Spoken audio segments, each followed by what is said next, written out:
What if I told you that 98% of people will never become wealthy, not because they lack opportunity, but because they never learned the single most important principle that separates winners from losers? What if the difference between dying broke and dying rich has nothing to do with your background, your education, or even your intelligence? In 1937, a man named Napoleon Hill published a book after spending 20 years studying 500 of the most successful people in America, including Andrew Carnegie, Henry Ford, and Thomas Edison.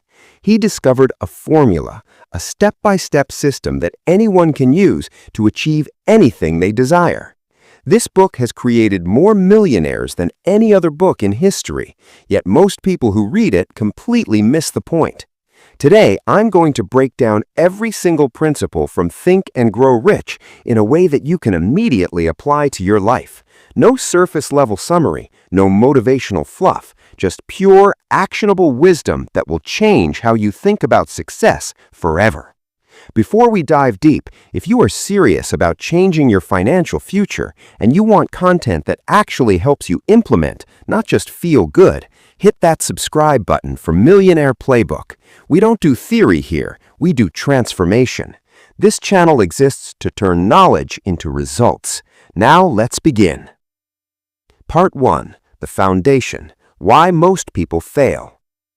Napoleon Hill opens this book with two powerful stories that reveal why most people never achieve their goals.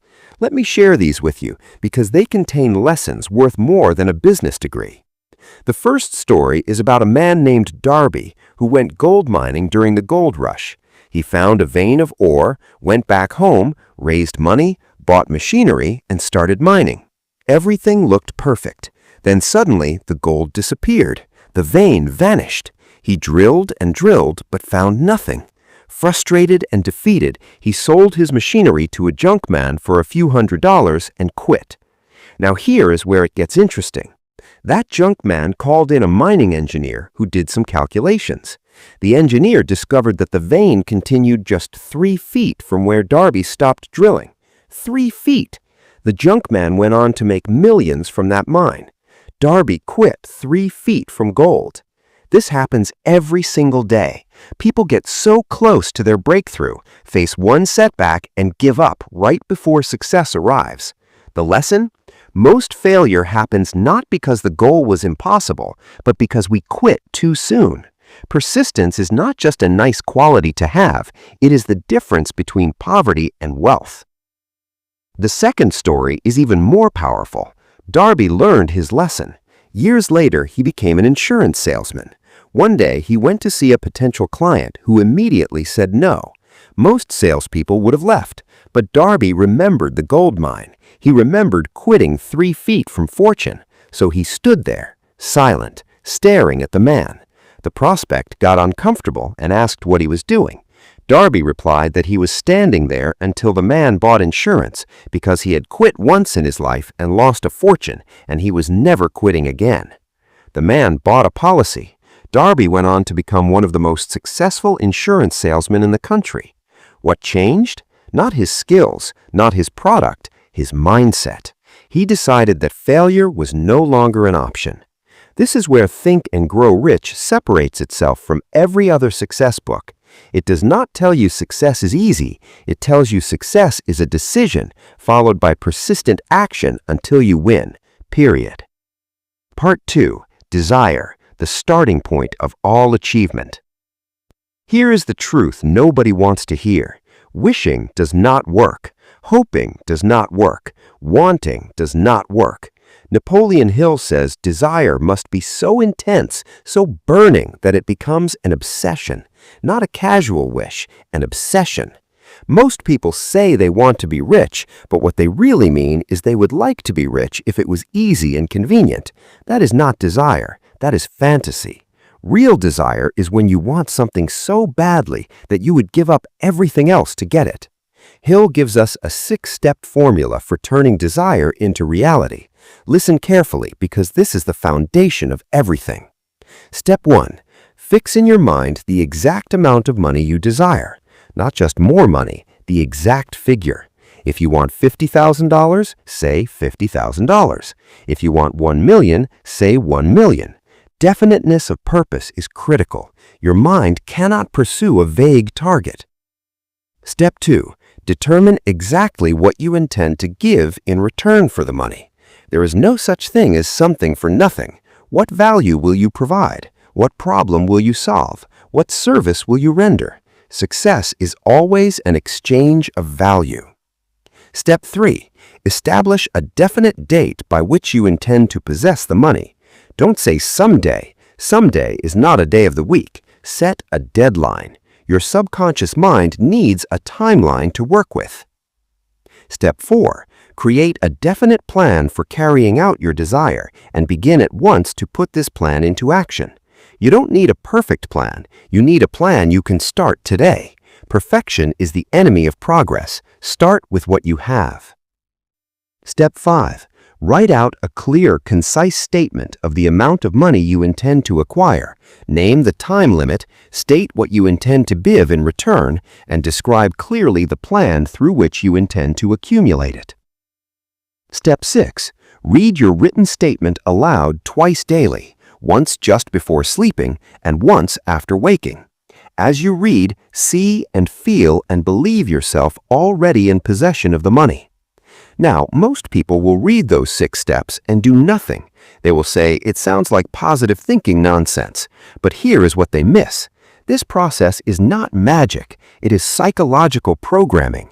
You are training your subconscious mind to recognize opportunities and solutions that align with your goal.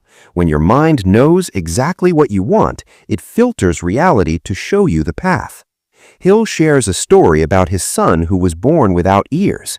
Doctors said the boy would never hear, but Hill refused to accept this. He applied the principles of desire. He visualized his son hearing. He spoke to his son as if he could hear. He programmed his own mind and his son's mind with the belief that hearing was possible. Against all odds, the boy developed functional hearing. Was it a miracle, or was it the power of a burning desire that refused to accept defeat?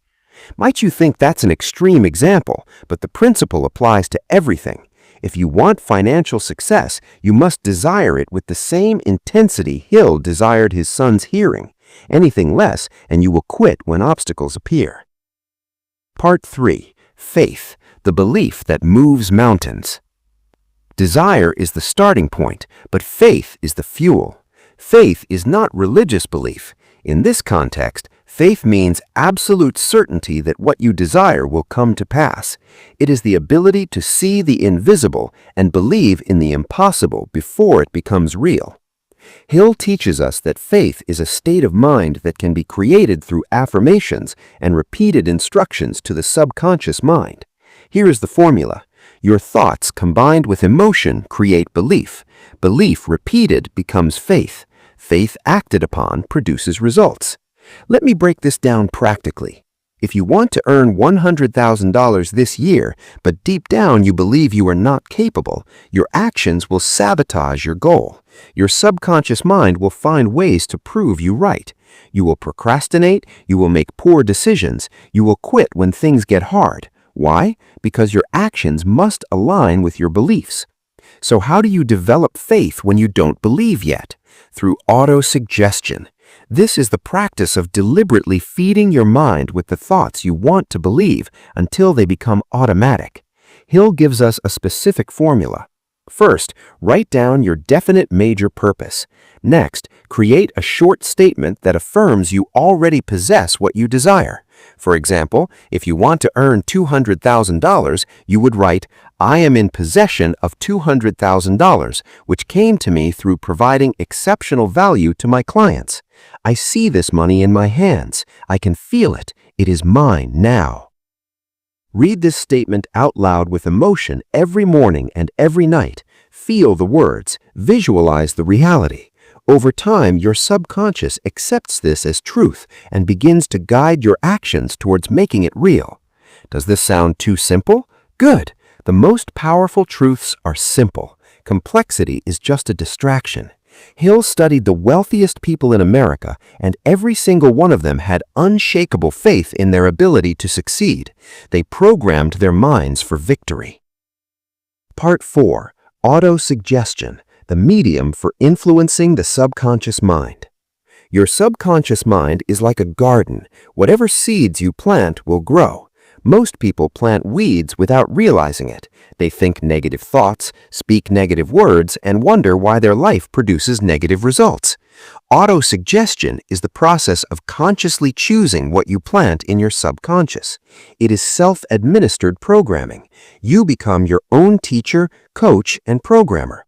Hill emphasizes 3 critical points. First, you must give your subconscious mind specific instructions. Vague thoughts produce vague results. Second, you must attach emotion to your thoughts. Logic does not penetrate the subconscious. Emotion does. Third, you must repeat the process consistently until the new thought pattern becomes automatic. Here is how to implement this today. Take the written statement of your goal that you created earlier. Go to a quiet place where you will not be disturbed. Close your eyes. Read your statement out loud. As you read each word, visualize yourself already in possession of your desire. Feel the emotions you would feel: excitement, gratitude, pride, confidence. The stronger the emotion, the deeper the programming.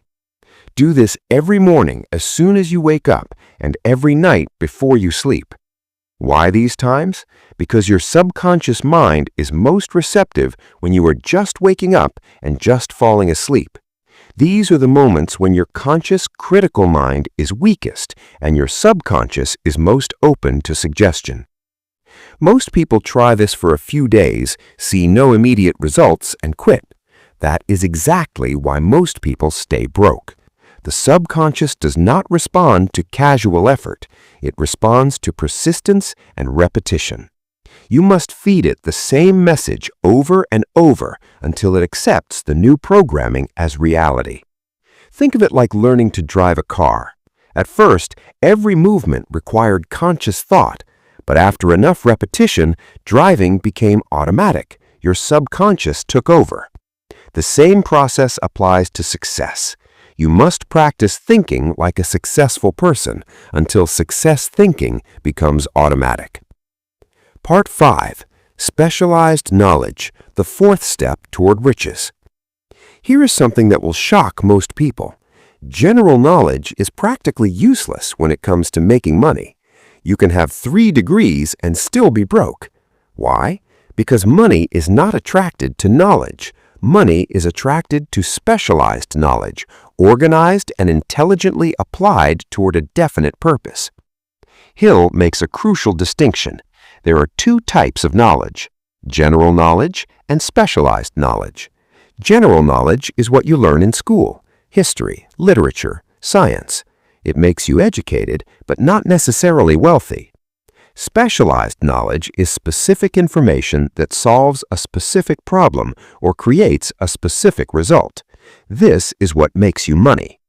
Think about it. A doctor does not know everything about medicine. A doctor specializes in one area. A lawyer does not know every law. A lawyer specializes in one type of law. The most successful people in any field are specialists, not generalists. But here is the beautiful part. You do not need to personally possess specialized knowledge. You just need to know where to get it and how to organize it for use. Henry Ford was once called ignorant during a trial. A lawyer tried to embarrass him with questions about history and general knowledge that Ford could not answer.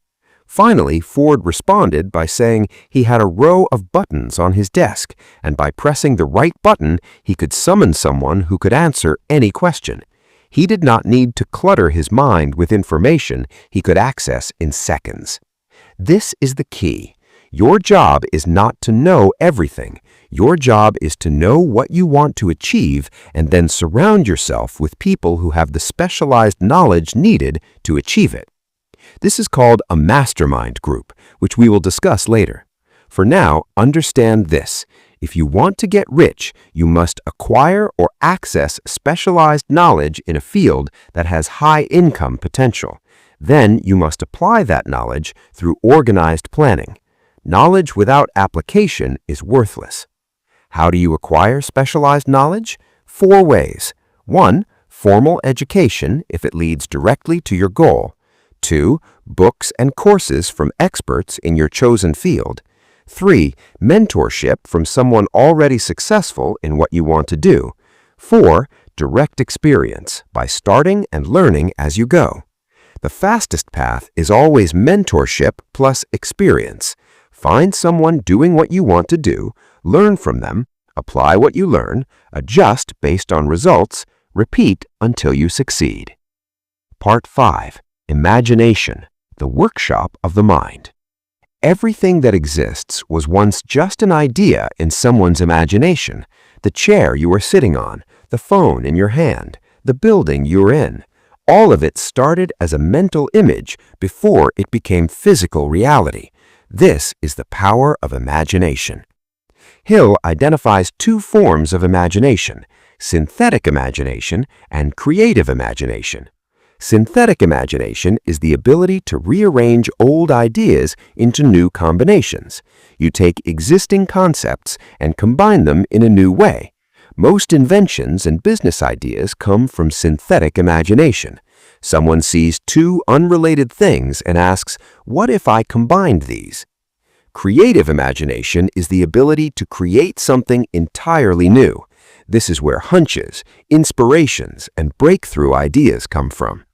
Hill believed that creative imagination connects us to infinite intelligence, a source of wisdom beyond our individual minds. Whether you believe in that or not, the principle remains. Your imagination is the workshop where you design your future.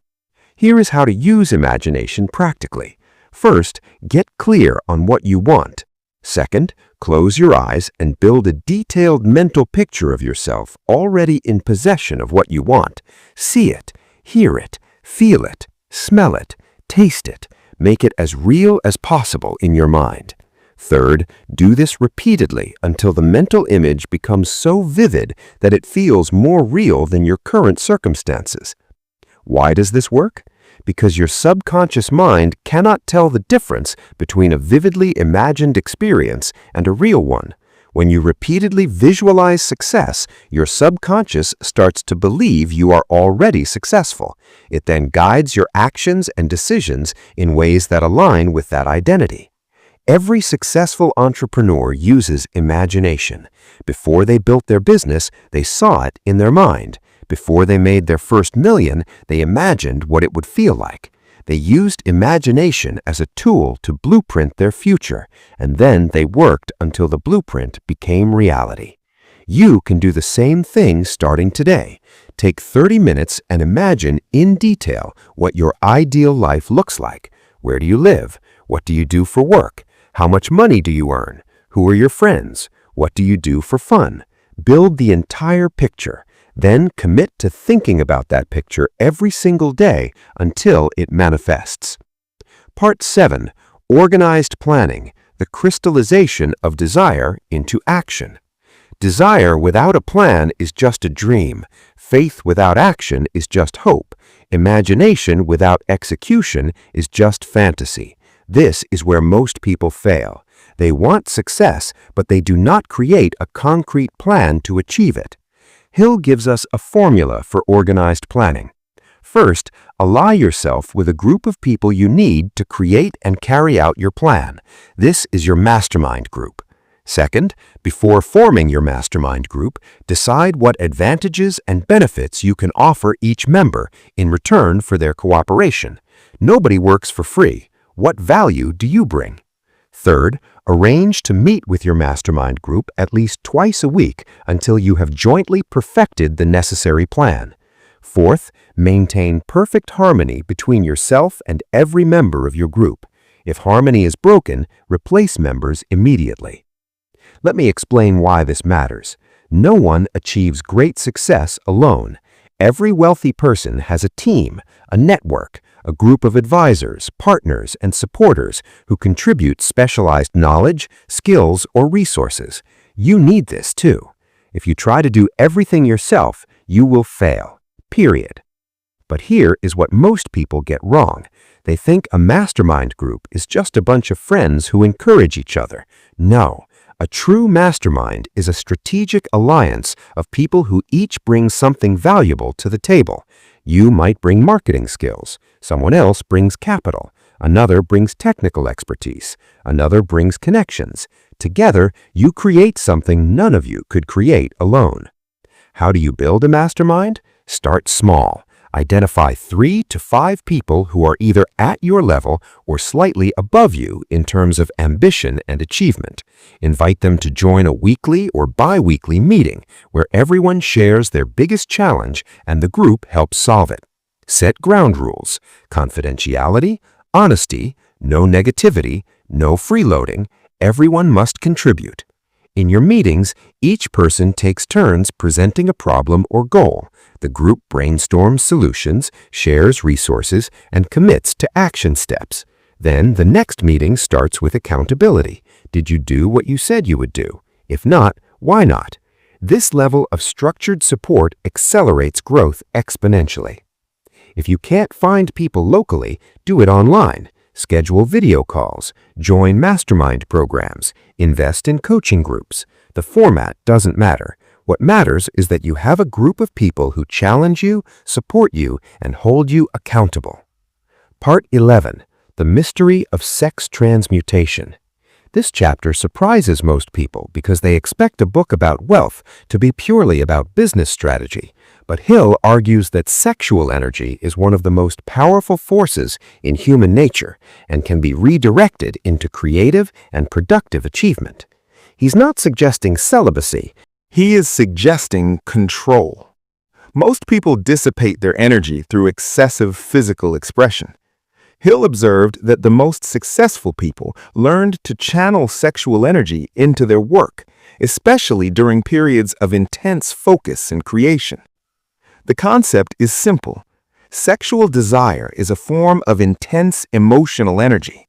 When that energy is controlled and redirected, it fuels creativity, persistence, and drive.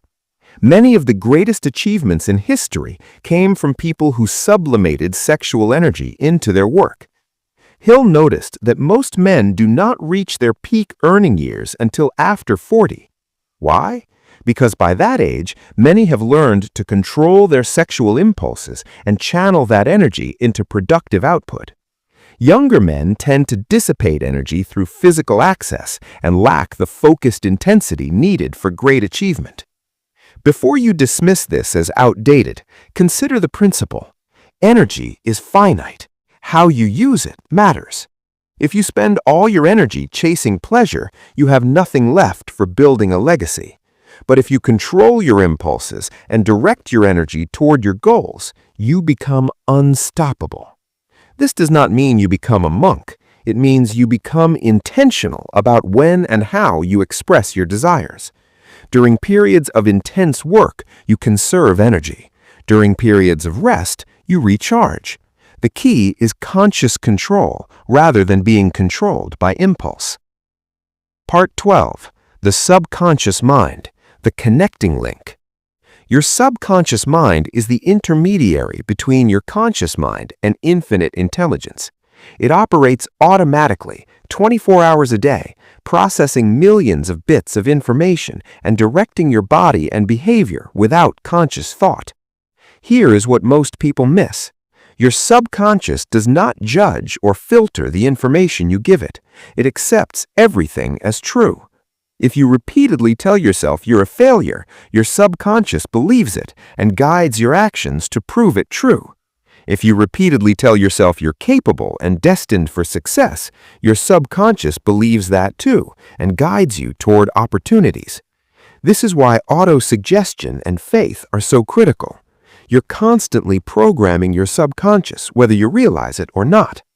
Every thought, every word, every mental image is an instruction. The question is, are you programming yourself for success or failure? Hill identifies 7 major positive emotions and 7 major negative emotions.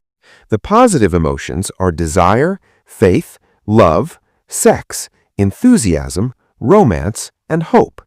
The negative emotions are fear, jealousy, hatred, revenge, greed, superstition, and anger. Your subconscious is most influenced by thoughts mixed with emotion. Positive emotions create positive outcomes. Negative emotions create negative outcomes.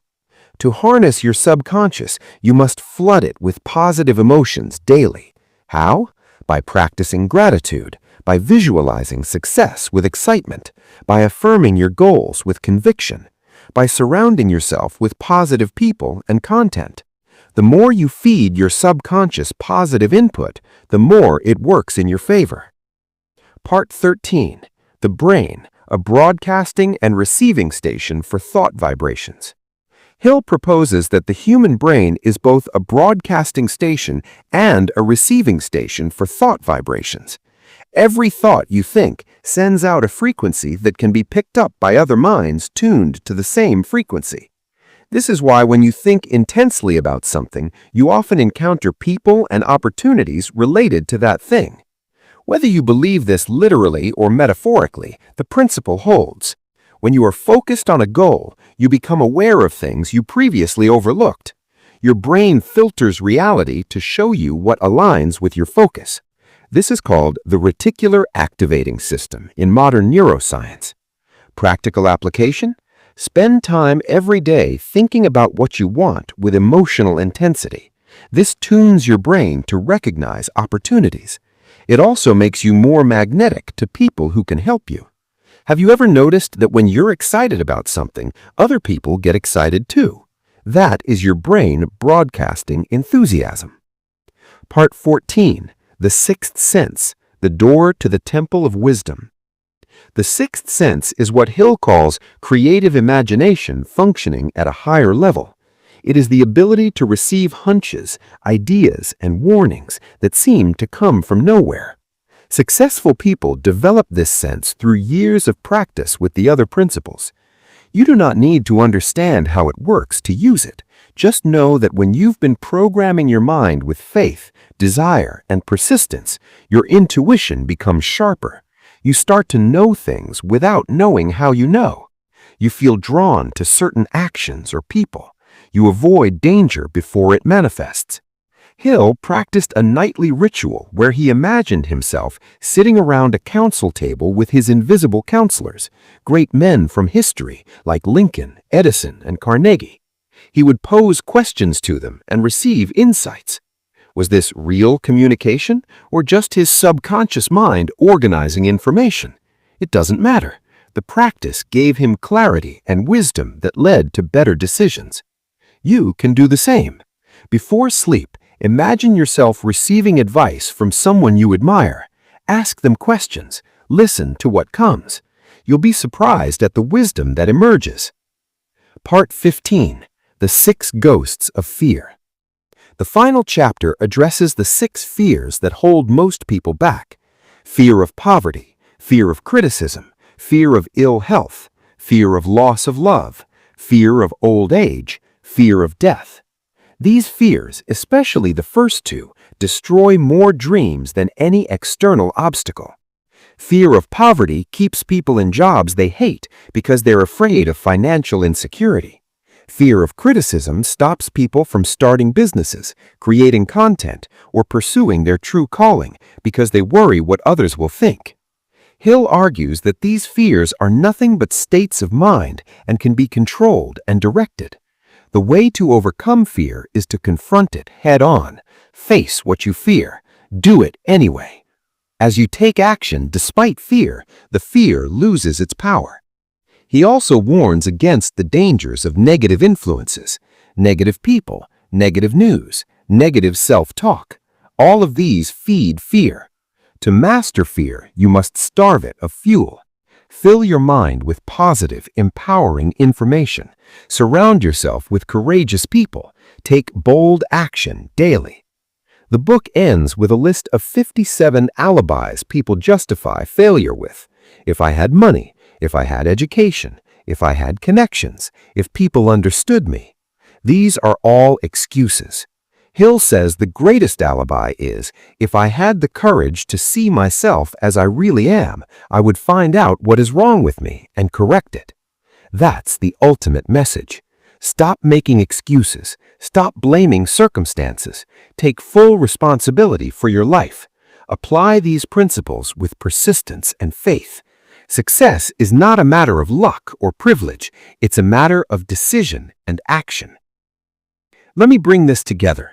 Think and Grow Rich is not about positive thinking. It's about disciplined thinking. It's about programming your mind for success through specific, repeatable practices. You start with a burning desire, not a wish, an obsession. You define exactly what you want, when you want it, and what you'll give in return. You write it down. You read it aloud twice daily with emotion. This plants the seed. Then you develop faith through auto-suggestion. You feed your subconscious the belief that your goal is already yours. You visualize it. You feel it. You act as if. This waters the seed. You acquire specialized knowledge. You organize it into a plan. You surround yourself with a mastermind group. You make decisions quickly. You persist through every obstacle. This is the sunlight and nutrients that make the seed grow. And eventually, inevitably, that seed breaks through the soil and becomes reality, not because of magic, but because you aligned your mind, emotions, and actions toward a single definite purpose and refused to quit until you achieved it. The only question that matters now is this: will you do it? Will you apply these principles starting today? Or will you be like 98% of people who read this book, nod their heads, and change nothing? Your life is the result of your decisions, not your circumstances, not your background, not your luck, your decisions. And today you have a choice. You can keep living the way you've been living and get the results you've been getting, or you can decide right now that you're going to master these principles and transform your life. I've given you the blueprint. Napoleon Hill spent 20 years creating it. Millions of people have used it to achieve extraordinary wealth and success. Now it's your turn. Take 30 minutes today and complete the 6-step desire formula. Write down your definite major purpose. Set a deadline. Create a plan. Start reading your statement aloud every morning and night. Find one person to start a mastermind with. Make a decision you've been delaying. Do something today that moves you toward your goal. Success is not about taking massive action all at once. It is about taking small, consistent actions every single day until those actions compound into life-changing results. Start small. Stay consistent. Trust the process. If you found value in this breakdown, subscribe to Millionaire Playbook. We create content like this every week. Deep dives, real strategies, no fluff, just implementation-focused wisdom that helps you build wealth and live on your terms. Remember, the only difference between where you are and where you want to be is the decision to start and the persistence to continue. Everything you need is already inside you. These principles just help you unlock it. Now go out there and think and grow rich, not just financially, but in every area of your life. You have got this.